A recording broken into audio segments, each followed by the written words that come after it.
This is July 30th, 1986. Right. And this is Joe Todd, an interview with Mr. Alex Woodard in Chandler, Oklahoma. So where were you born? Here in Oklahoma. Where? It's 3 miles and a half south of Davenport. And when's your birthday? 10th of March. Let's get it right. I was born March the 10th. March the 10th. Again, boy, my mind going and coming. I was born 6th of March, 1910. Who is your father? Who? Yeah, who is your father? Who's my father? Yeah, His name is Alexander Woodard. Alexander. And your mother? Minnie Hugh Cooper. Are they both from Oklahoma? No. My dad from Austin, Texas. And my mother from Memphis, Tennessee. When did they come into Oklahoma, your parents? My mother come in right after the run was made. Did she make the run? No. Her uncle made the run. Then he sent back to Tennessee, and she came in. And what was his name? Cyrus Garrett. And where did he stake his claim? 3 miles and a half, same place I was born on. 3 miles and a half south of Davenport. And was that the run of 92? Wait, Oklahoma come when they made that run from Guthrie. Okay, that was 89. That's right. 89. Okay, that was the first run. Yeah, Okay. that was the first run. Okay. We made the run in Guthrie and come out and staked off. And when did your father come to Oklahoma? My dad must have come to Oklahoma. My oldest sister was born in 1905.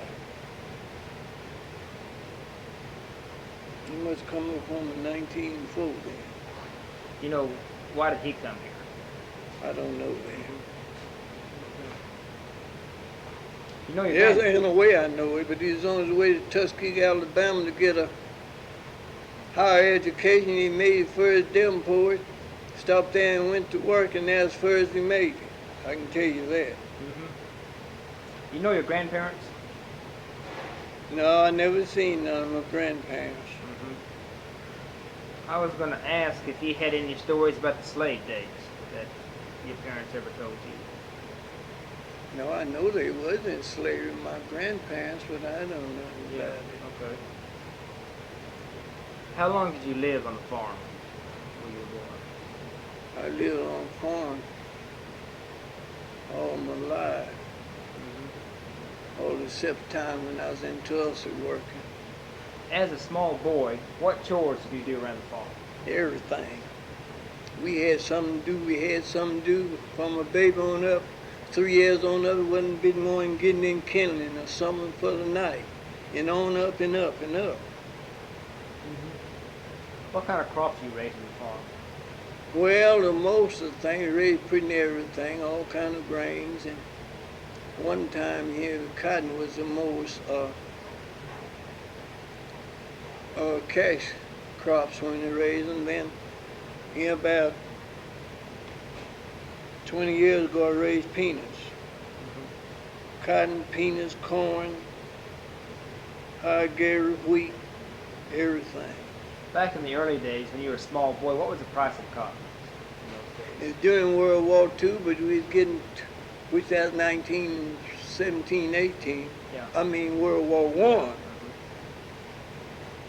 We was getting from $200, $250 a bale. You had a 500-pound bale? Yeah, 500-pound bale. Now that's during World War I. I can remember that well. What was the price after the war? When the war ended, what happened to the price of cotton? I can't tell you all that, but I tell you what it was in 1926. What? All your cotton off and he wouldn't pay for the jenny. I picked 26 bales that year. And the last 3 bales I carried, well, the seats and all didn't pay for the jenny. I come back home and turned my cows in. That was 1926. How come the price was so low? I can't tell you that. Just went to the bottom. What kind And of, I didn't owe but $80, dog, but I couldn't pay that. So the old banker told me, don't worry about it. Say you pay someday. So I did. I believe in 27, I was looking at $80 all I owed. what type of cotton were you raising in those days?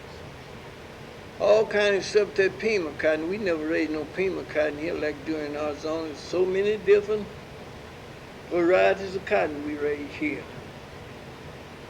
Would you explain the process of chopping cotton? Yeah. How do you do it? You just thin your cotton out about, it ought to be 18 inches, but that's about that. It's about 18 inches.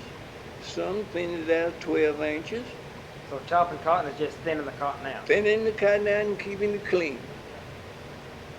Now keeping it clean, that's keeping the weeds out. Weeds and grass out of it. How But long? now they finally, you plant that cotton, you pour it in your ground. But that's cotton I raised, pour it in the ground. Put your seeds in, you don't bother that cotton no more till harvesting time. When harvesting time comes, we take a strip and take it to the gin. The last cotton I hauled off been about 8 to 10 years ago, something like that. I had hauled my cotton clear to Glencoe. Wasn't no closer place to haul, and that's about, I'd say 51 miles from here, north. How long were your cotton rows? How long what? Were your cotton rows? Cotton rows? Yeah. Certain lengths. Some of them a quarter mile, some of them a half a mile, and just different lengths. And how many acres of cotton did you have? Every year, well, I planted much as one until they cut us down on the cotton. And we couldn't plant but so many acres of cotton like it is now, so many acres of wheat. We just got so many acres. Well, just tell you the truth, it's under dictatorship now. You plant so much, you're going to cooperate with the government. And if you plant too much, destroy it. The peanuts was the same way. If I planted a half acre, more than my quota was, I had to destroy it.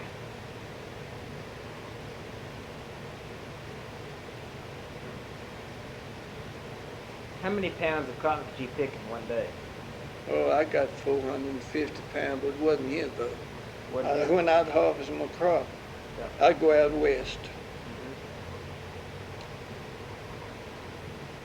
I could average 450 pounds a day, good day, out around Alton and Sabre and all out in there, Gin City. Yeah. Where's the best area to grow cotton in Oklahoma?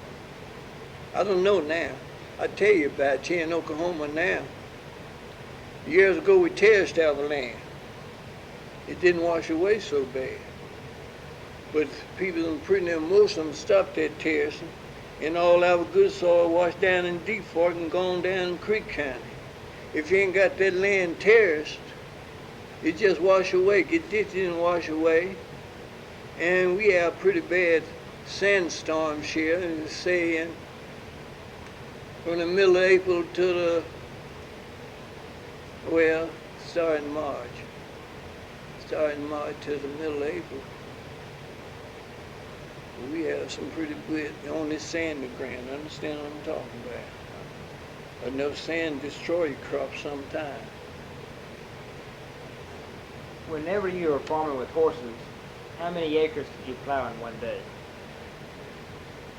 You got a good team. You're cultivating. I'm talking about cultivating. I ain't talking about breaking. But you get 7 acres a day. A lot of them got 10 acres a day, but that's some good teams. What about breaking? How many acres? I don't know about it. I can tell you with my tractor. My first tractor I got with over here, and I could break a acre about every route. What kind of tractor did you have? Ford tractor. When you had wagons on the farm, what brand of wagons did you have? We just had wagons, wooden wheel wagons sometimes, finally got an iron wheel wagon. You don't know the brand names? Some of them were Studebaker wagons and some were... Man, I wouldn't, I don't know that. What maintenance did you have to pull on those wagons to keep them running? We got teams on to them. Is that what you're talking No, about? what kind of work, like greasing the axles and all that? Oh, you have to take the axles ever so often. Just like you grease cars. Take your wheels off and grease the axle. How do you take the wheel off a wagon? Just a nut. You got a nut on there to unscrew off and pull your wheel back and put some grease in there and put it back on. Just put it off so far. Get your grease on there and put it back on, put your nut back on. Now, how do you take that nut off? We had a wrench to take it. It's a big nut. We had a wrench to fit there. A square pointed nut. Where's that wrench kept? Why is it at? Yeah, where's that wrench kept? Kept in your double trees on your tongue. Back there while your double trees hooks on your tongue, you stick it in the middle there to hold it. When you had the iron tires, how'd you keep those tires tight on the wheels? You didn't need nothing for the iron tires. When you had wood tires, you had to soak them in water. Them wooden spokes, you had to soak them. When you get to the iron tire, they're all right. Huh? You're soaking iron? Yeah, but I'm talking about iron tires completely. Oh, no, I'm just thinking about just the iron tire with the wooden wheel.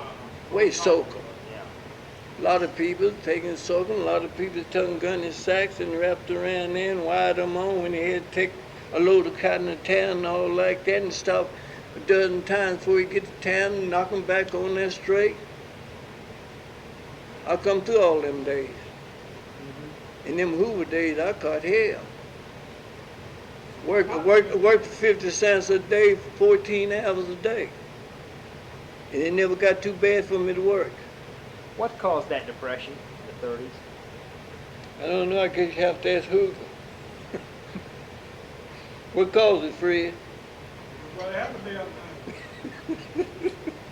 And you couldn't borrow no money. I never would turn out.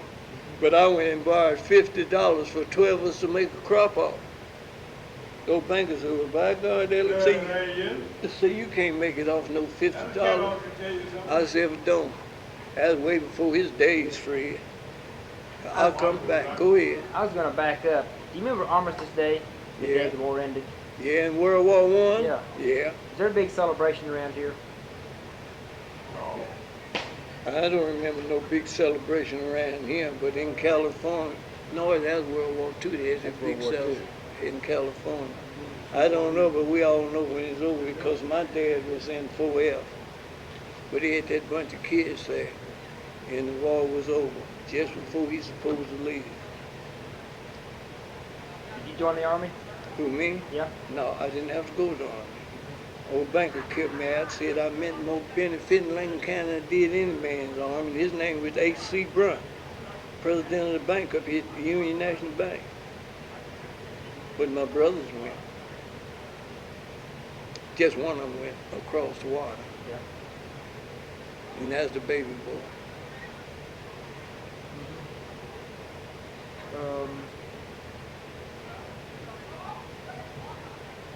You raise your own hog? Yeah, I raised all my stuff. What time of year would you butcher? Well, long November, sometime in there when it started getting cool. Would you go through the process of butchering a hog? What do you do? The different steps. Go and butcher your hog, salt him down, put him in a box.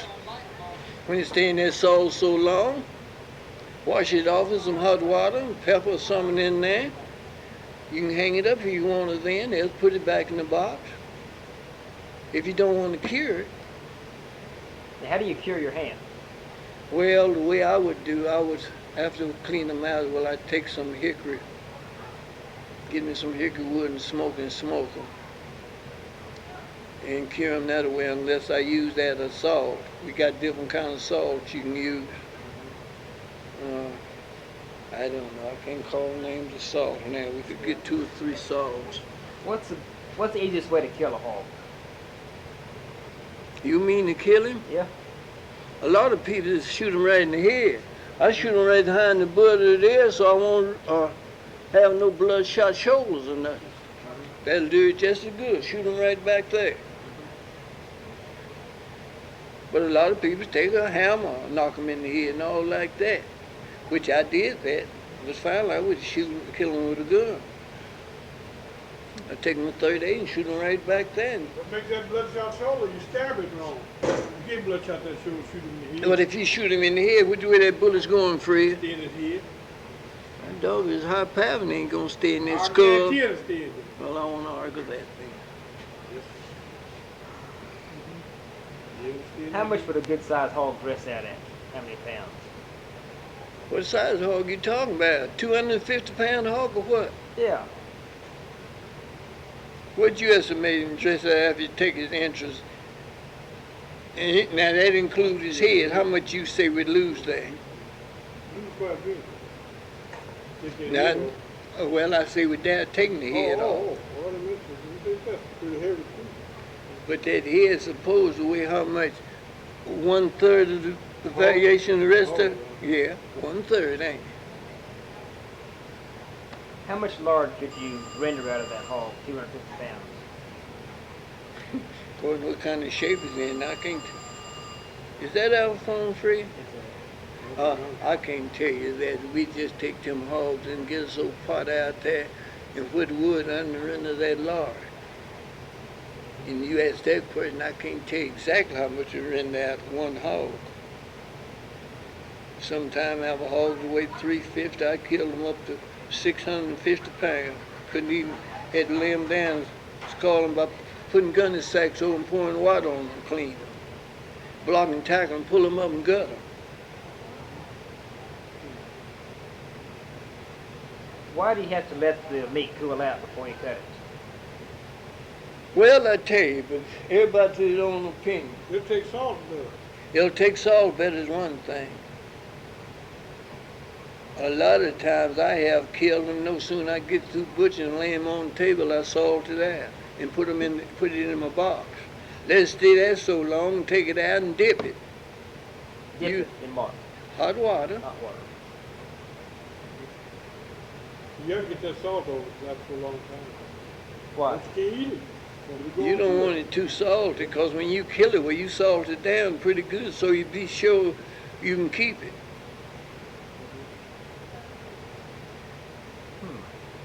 You make your own sausage? Yeah, in them days I did. I don't now. What about head cheese? Yeah, we did all of it. We made cheese. We took them small intestines and stuffed them with our sausage. Now listen, that's been way back. What, At this time and age, people don't do that hardly. Some of them do. what parts of the hog do you use to make your sausage? Well, the tenderloins, you know what I'm talking about? Then you got to get your fat, so much fat to mix with your tenderloins. Your tenderloins, that piece of meat come right down by the backbone. You cut that out for salt and get some fat meat, mix it in there, you know. What goes in head cheese? You take them head cheese, you boil them out and clean them head cheese. After you boil them and get them all off the bone, then you make your head cheese. Is this the head of the hog? Yeah. You don't know nothing about them days, do you? Well, Grandpa used to make it, but No, but I know. I haven't. I know all about it, but you bet my niece and nephew don't know a thing about hard times. What about World War II? What did you do during the Second World War? During the Second World War, I was on the farm doing the same thing I'm telling you now, until I finally left. And No, during World War II in 45, I was still, that's when it ended, 1945. Then I left and went to Tulsa. Why'd you go to Tulsa? Tried to get hold of some money. You couldn't get nothing here. You couldn't get no pay. You wasn't making nothing on farm, just living 1 year to nothing. You might be lucky enough to make enough to kind of go to the next year with no profit in it. Just like it is now, the farmers, we ain't got a chance to make nothing. You take the price of wheat now. We ain't got a chance to make nothing. When you plant that wheat and harvest and all, well, you ain't clearing nothing. And peanuts pretty near the same way. The last peanuts I raised, I had to haul them, no Kima. You know why it's at doing 62? That's the closest place had to mark out peanuts there. Then they had a quota on so many acres we could plant. Unless you go around, somebody wasn't gonna plant no peanut and you lease their acreage.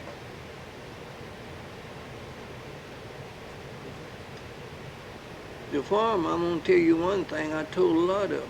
If the farmers would all just strike for 3 months and wouldn't take a thing to the market like the rest of these people striking, it'd be a different story. But the most of us ain't able to do it. We got to meet them payments. But we made it through some way, but I don't know how.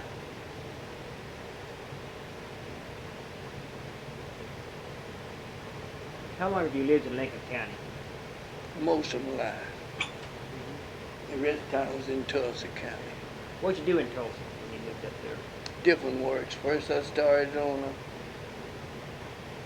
a main water line down to Broken Arrow. Drive that, take a bunch of men down there in the way water lines. And I stopped there, I started in gardening. That was the biggest profit I made in thing. Sodding yards, taking up trees, cleaning up. What part of town you live in when you lived over there? 2604 North Yorktown Place. Would you tell me your ideas of the Jim Crow law? Well, we come from a long ways. When there's Jim Crowed, even during World War II, the black people were still with Jim Crow. Like since 1952, we got a little more opportunity. Yeah, 52, I believe. No, it wasn't. Late in that, I don't know. Which is a lot of Jim Crow now, whether you know it or not. There's a plenty of it. Why did they pass that Jim Crow law in the first place? Well, I guess from time when the boys were under bondage.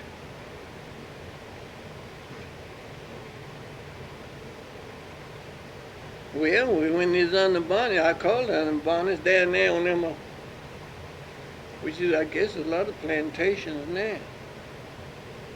And if you ain't heard, you should have heard about the way it was when the boys on the plantation.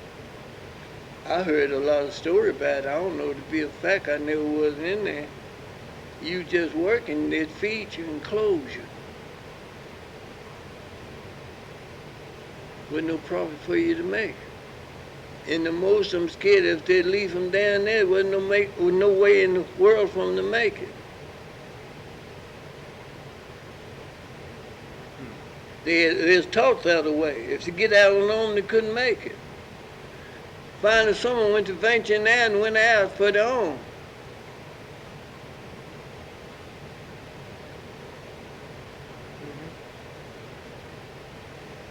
Has there always been a strong KKK in Lincoln County? No. There's one time it was here. If I can tell you what year it was.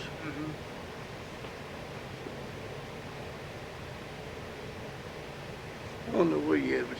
They station was just a mile north of town.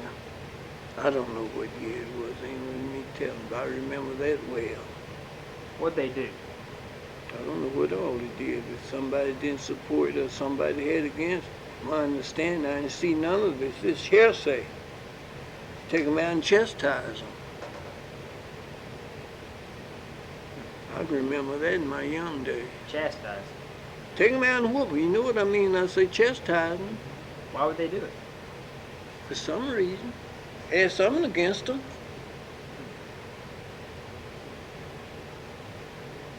Now, I don't know about Oklahoma now. I don't know it's very strong here now, no. Excuse me a minute.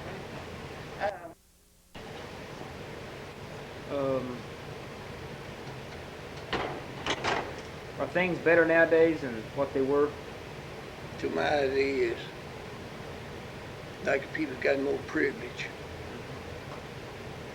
As long as you don't have to knee pad nobody for nothing.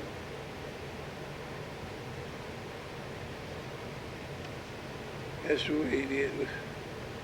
You know, kind of out on your own. Just say it the other way. Fortunate enough to get out on your own.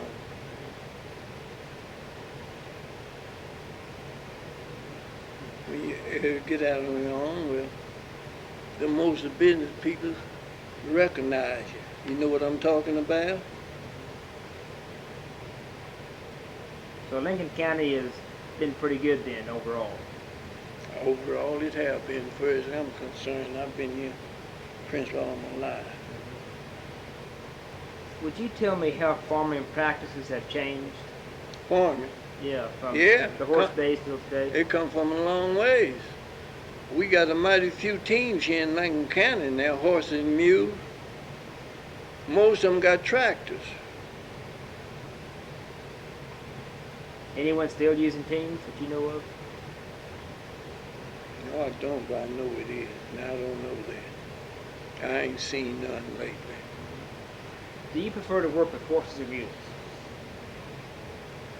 It didn't make no difference back then, horses and mules, but I prefer my tractor. Boy, A team is a team. right.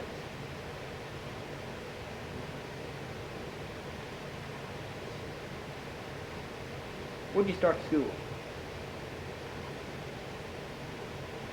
I don't know, they started us school when we was real early. I have to look on my birth certificate. When my dad registered us in school, How old were you? Do you know? that's what I'm trying to figure out now. I was born in 10. Kid can't go to school now until he gets 6 years old, but in them days we could start before then. What was the name of the school? First school I went to was, another school was 69. Out of the south, east of Davenport. What was your teacher's name? Kellogg was his name. Was it an all-black school?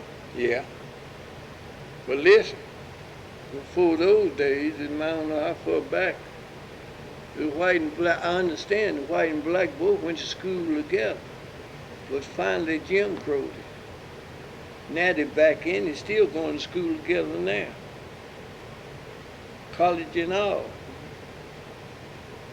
I guess in the whole United States. I ain't for sure of that, but from all evidence, they are. How many grades were in that school? And them days, Yep. the real school go up to the 8th grade. Is that in one room? You can say how many grades, how many what? How many grades in that one room? Is it a one-room school? And we couldn't go no higher than 8th grade out in the rural routes. Okay, and was it a one-room school? Yeah, first one I went to was one-room school. How did Mr. Kellogg teach all the grades in one room? I don't know how I did. How bad it is now, but it might be 60 kids in one classroom. Mm-hmm. You ever thought about that? I know all of them can't get it. I don't know.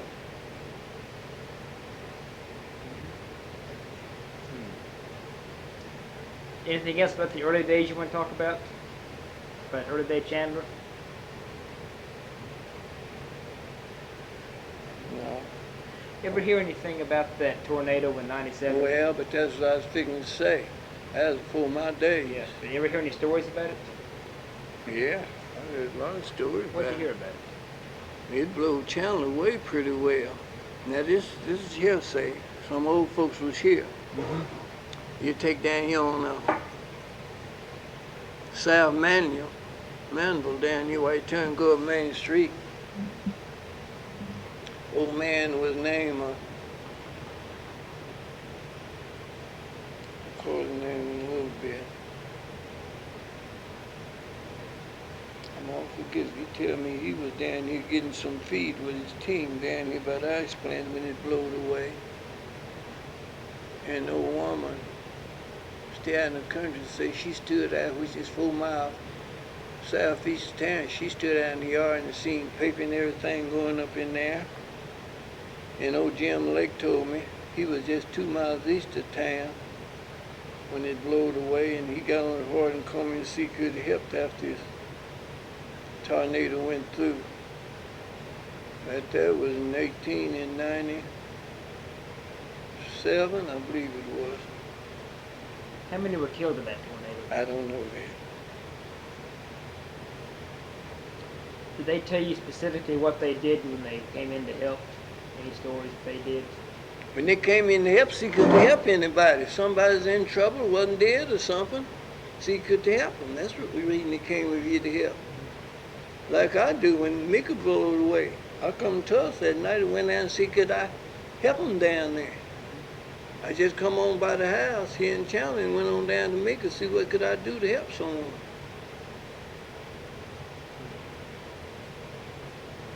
How long did it take for Chandler to rebuild?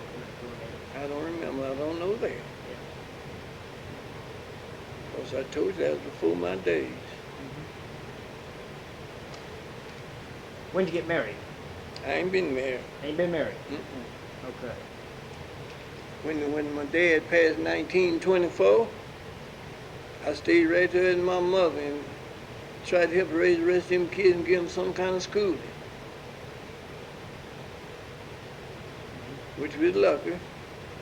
Had several teachers after school, and all of them got some kind of education. Until they went to venture off.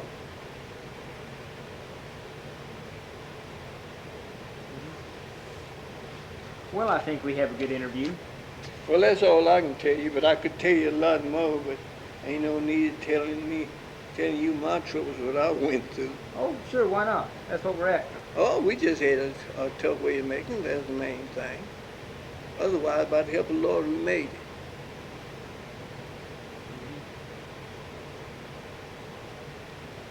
it. In the Depression and the hard times, what kind of meals did your mother fix? Anything we could get a hold to. Wasn't very much for us to get a hold to. Anyway, we ate our part of that gravy. Anything. Get out and catch some, kill something. And if you, like you went to borrow any money, you had to put up everything you had for security. And a lot of people, they wouldn't let them have nothing, and a lot of them was blessed they could always get a little money. And the merchants that know you were there credit you if they know they don't get the money back. I mean, they had confidence that they don't get it back. They didn't know that. If you didn't make it, you couldn't pay. And back in them days, they wasn't looking for no principal. If you owed anything, if you was just able to pay the interest, which is 10% in them days. If you owe $200, you pay $20 interest. I know because I've been through it.